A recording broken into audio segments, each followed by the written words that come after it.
Welcome back to डर का अड्डा। भानगढ़ का स्थापित किले की शुरुआत। राजस्थान के सूखे पहाड़ों के बीच एक ऐसा किला मौजूद है जहां सूर्य ढलने के बाद इंसानों का जाना मना है।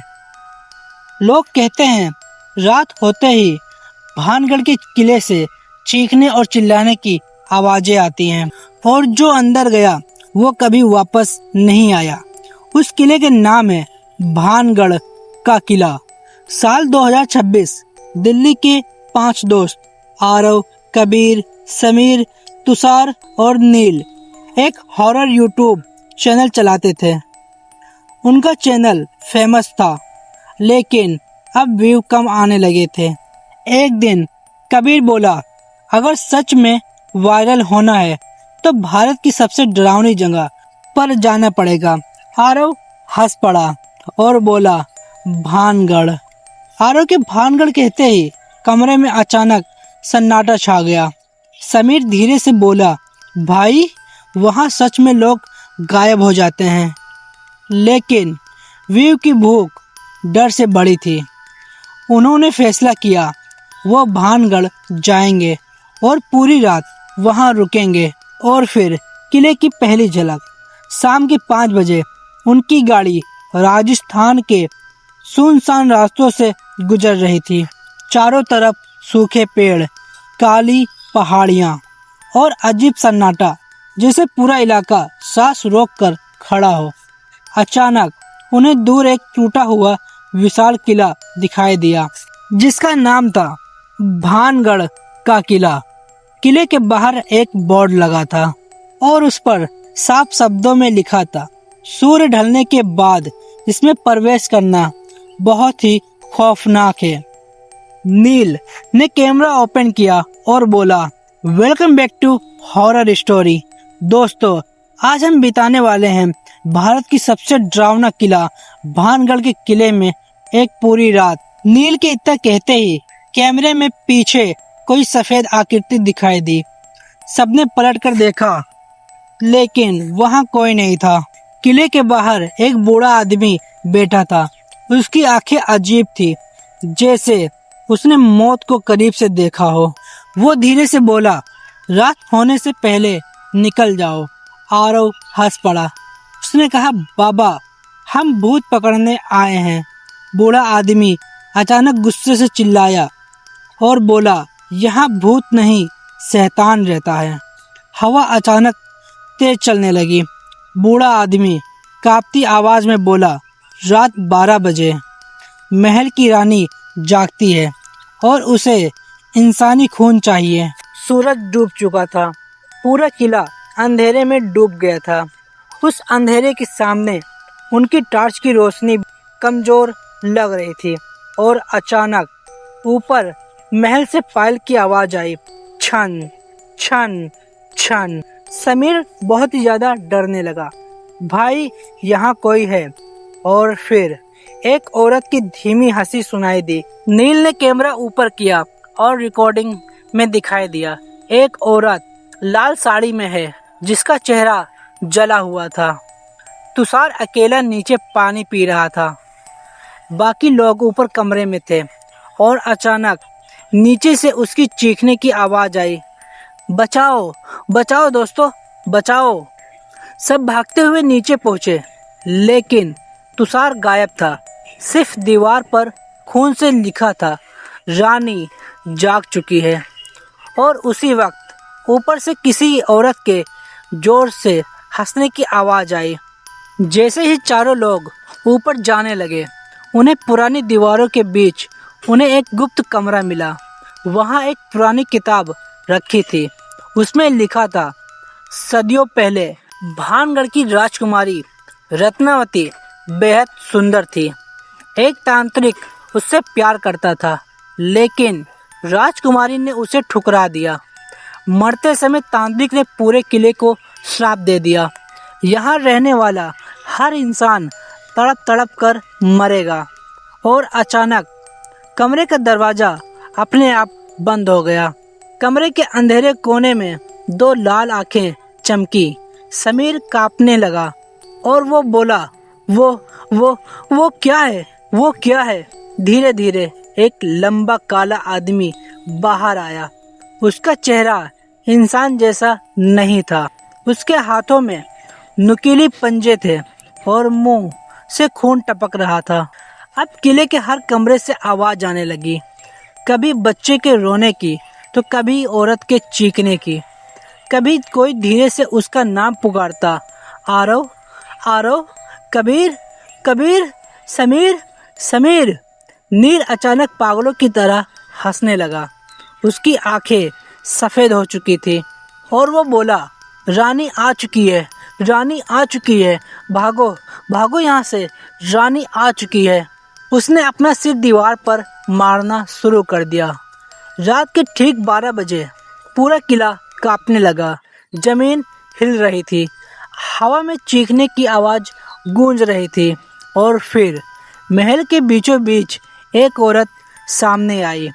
लाल आंखें, जली हुई चेहरा और लंबे बाल और बड़े बड़े नाखून। वो थी भानगढ़ की रानी रत्नावती। रानी धीरे से बोली, तुमने मेरी नींद तोड़ी है, अब कोई वापस नहीं जाएगा। और अचानक किले के सारे दरवाजे बंद हो गए। दीवारों से खून बहने लगा और चारों तरफ सिर्फ चीखने की आवाज़ सुनाई देने लगी। आरव रोते हुए बोला, हमें यहाँ नहीं आना चाहिए था, लेकिन अब बहुत देर हो चुकी है। रानी की चीख पूरे किले में गूंज रही थी। आरव, कबीर और समीर डर के मारे कांप रहे थे और अचानक महल की फर्श अपने आप खिसकने लगी। नीचे अंधेरा तहखाना दिखाई दिया। उसमें से सड़ी हुई लाशों जैसा बदबू आ रही थी। समीर डरते हुए बोला, भाई भाई, ये जगह सही नहीं है, हमें यहाँ नहीं आना चाहिए था। लेकिन समीर को पीछे से किसी ने धक्का दे दिया। समीर सीधे तहखाने में जाकर गिरा और वो चिल्लाने लगा, बचाओ बचाओ, यह बहुत ही अंधेरा है। लेकिन उसकी चीख नीचे अंधेरे में गुम हो गई। आरव और कबीर नीचे उतरे।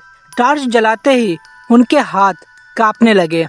तहखानों की दीवारों में इंसानों के चेहरे फंसे हुए थे, जिंदा चेहरे जो धीरे धीरे कराह रहे थे, हमें बचाओ, हमें बचाओ, हमें बाहर निकालो। और अचानक एक चेहरा दीवार से बाहर निकला। उसकी आंखें नहीं थी। वो चिल्लाया, रानी आ रही है, रानी आ रही है, भागो भागो सब कोई, रानी आ रही है। और उसी पल पूरा तहखाना कांपने लगा और रानी के पायल की आवाज आने लगी, छन छन छन। अंधेरे में पायल की आवाज गूंजने लगी, लेकिन इस बार वो बहुत पास थी। कबीर ने टॉर्च घुमाई और उसका खून जम गया। एक औरत उल्टी छत पर चल रही थी। उसके लंबे बाल जमीन तक लटक रहे थे और उसकी गर्दन पूरी घूम रही थी। वो धीरे से मुस्कुराई और बोली, तुम लोग यहाँ क्यों आए हो? तहखाने की कोने में समीर बैठा था, लेकिन अब वो इंसान नहीं लग रहा था। उसकी आंखें पूरी तरह काली हो चुकी थी और वो धीरे धीरे अपना सिर घुमा रहा था, 180 डिग्री, फिर 360 डिग्री। आरव डरते हुए बोला, समीर समीर समीर। समीर मुस्कुराया और उसकी आवाज़ बदल गई। समीर मर चुका था। और अचानक तहखाने की दीवार टूट गई। पीछे एक पुराना मंदिर था। बीच में काले कपड़ों में बैठा एक आदमी दिखाई दिया।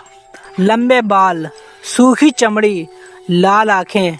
वो वही तांत्रिक था जो भानगढ़ की रानी रत्नावती से प्यार करता था, लेकिन वो सदियों पहले मर चुका था। लेकिन वो अपनी शक्तियों की वजह से फिर से अपने आप को उसने जिंदा कर लिया। उसने धीरे से आंखें खोली और बोला, रानी को नए शरीर की जरूरत है। और नील का कैमरा अभी भी रिकॉर्डिंग कर रहा था। अचानक स्क्रीन अपने आप चालू हुई। वीडियो में दिखाई दिया कुछ मिनट बाद आरव मरने वाला था। उसका शरीर टुकड़ों में पड़ा था। कबीर बहुत ही ज्यादा घबरा गया। ये तो भविष्य दिखा रहा है, ये कैमरा तो भविष्य दिखा रहा है। तभी कैमरे में पीछे कोई खड़ा दिखाई दिया, काले कपड़ों में, बिना चेहरे का आदमी। लेकिन असली डर तब शुरू हुआ जब कैमरे वाली वही आकृति धीरे धीरे असली दुनिया में सामने आने लगी। रात के 2 बजे के बाद आसमान लाल हो गया और पूरे किले में खून की बारिश होने लगी। दीवारों से चीखने की आवाज आने लगी, भागो भागो यहाँ से, जल्दी भागो, वो जाग गया है, वो जाग गया है। तभी महल के ऊपर एक विशाल काली परछाई दिखाई दी, इतनी बड़ी कि पूरा चांद ढक गया। तहखाने के सबसे नीचे एक लोहे का दरवाजा था जिस पर लिखा था, इसे कभी मत खोलना। लेकिन दरवाजा धीरे धीरे अपने आप खुलने लगा और दरवाजे की खुलने की आवाज आने लगी। अंदर हजारों हड्डियां पड़ी थी और बीच में एक काला पत्थर का सिंहासन था जिस पर कोई बैठा था। उसकी आंखें धीरे धीरे खुली, पूरी लाल, और उसके मुंह में इंसानी मांस था। कबीर वहां से भागने लगा, लेकिन पीछे से किसी ने उसका पैर पकड़ लिया। नीचे देखा तो जमीन से दर्जनों हाथ बाहर निकले हुए थे। उन्होंने कबीर को नीचे खींच लिया। कबीर खींचता चला गया और आरव चिल्ला रहा था, बचाओ बचाओ। लेकिन कुछ सेकंड के बाद सिर्फ उसकी टूटी हुई उंगलियां ही बाहर आईं। अब सिर्फ आरव बचा था। पूरा किला अंधेरे में डूब चुका था। हर तरफ सिर्फ लाशें ही लाशें थी और बीच में रानी खड़ी मुस्कुरा रही थी और धीरे से बोली, अब तुम्हारी बारी है आरव, अब तुम्हारी बारी है। आरव बहुत ही ज्यादा रोने लगा।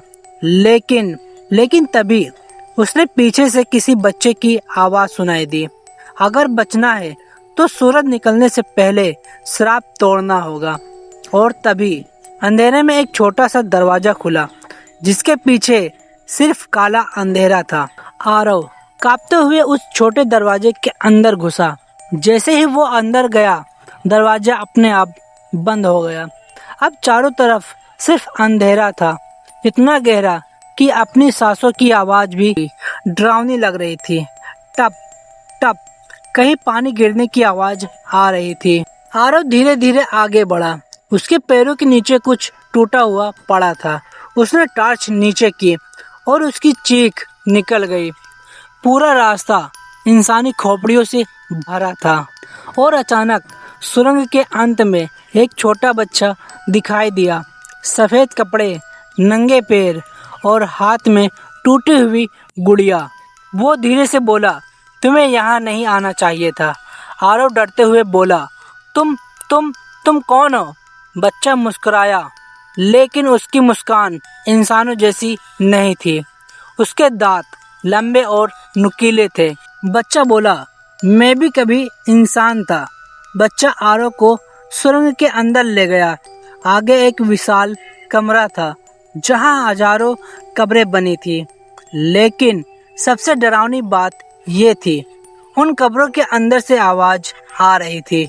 उन कब्रों के अंदर से आवाज आ रही थी, हमें बाहर निकालो, हमें बाहर निकालो, बहुत दर्द हो रहा है। अचानक एक कब्र फटी और अंदर से आधी सड़ी हुई लाश बाहर निकली। उसकी आंखें नहीं थी, लेकिन वो सीधे आरव की तरफ दौड़ी। आरव पूरी ताकत से भागने लगा। पीछे दर्जनों लाशें उसके पीछे दौड़ रही थी। उनके पैर टूटे हुए थे, लेकिन फिर भी इंसानों से तेज भाग रही थी।